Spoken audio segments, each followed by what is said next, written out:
So you probably recall the last time we worked on this. To get the linear position, I had to snag the IMU data over the serial port and then feed it into a MATLAB script for the reply and calculation. Honestly, setting up the data capture and then actually verifying everything in MATLAB took a serious amount of time and effort.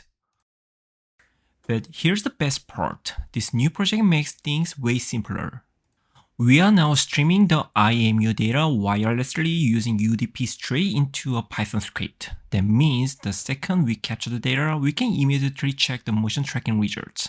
And because it's completely wireless and running on a battery, we can catch data almost anywhere. No more being tied to a desk. Now this ESP32S3 device actually came with a built-in IMU sensor, the QMI8658, a 6 degree of freedom sensor that grabs accelerometer and gyroscope data. But in my test, it just didn't perform as well as the BNO055. Since I want the most accurate result, I decided to stick with the trusty BNO055 instead. Now that the new script is complete, I'm going to show you some tests. Starting the recording now, you can see the calibration phase completing. And now we are recording. The device is completely still. Notice the status shows recording and we are collecting our data at 100 Hz. Our algorithm uses zero velocity update to detect when the device is moving and reads the accumulated velocity errors.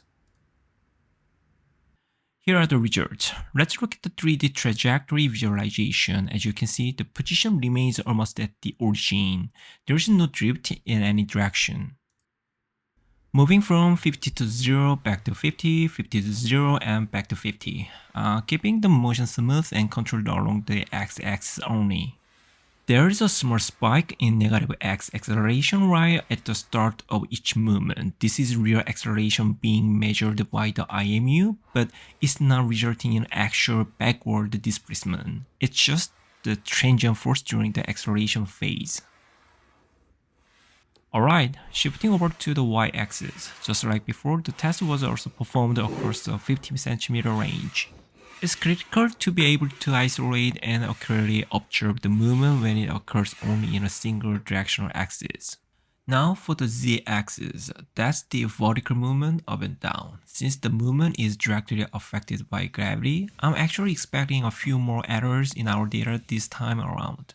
Because of those gravity effects, the overall accuracy will likely be lower, and we will probably see the script register some incorrect movements that didn't actually happen.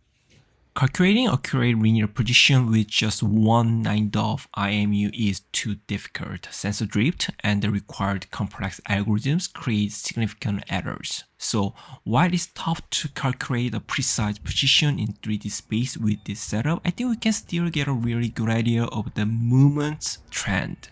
For example, if I give the device a shake, we should be able to clearly see the direction and magnitude of the movement, even if the absolute position is a little off. Well, that's everything for today. I'd love for you to try out the code yourself and let me know your results in the comments below. See you in the next project.